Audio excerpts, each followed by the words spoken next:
here in Massachusetts. But again, it's a sign of, she tries to have it both ways. Well, it's a good soundbite.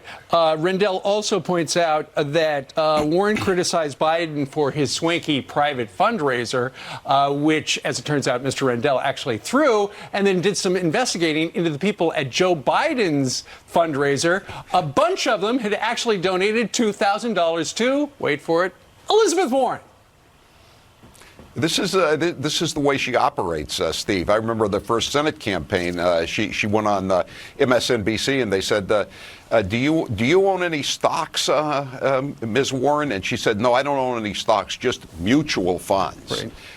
She claimed she provided the intellectual foundations to the Occupy movement. When that was briefly the cause of the day, and then as soon as it went south, crime, drugs, etc.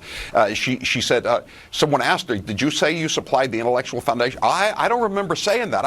So they showed her the video. Right.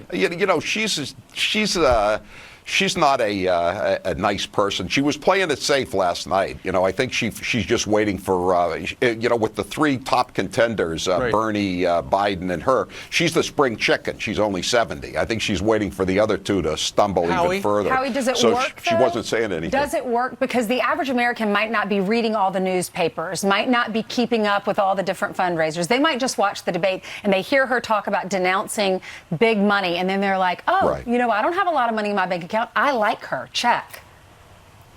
Yeah, that's a good point, Ainsley. I think she's counting on the low info voter crowd.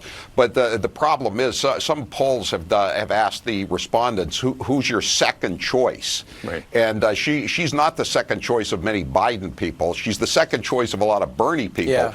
But Bernie is going nowhere. You're going to need the jaws of life to pry him out of this fight. So I think she's got kind of a ceiling. Howie, real quick. Were you surprised ABC did not ask her about that Native American claim from back in the day? I was not surprised. She got a pass on that. They didn't ask anybody about the impending indictment of Andrew McCabe.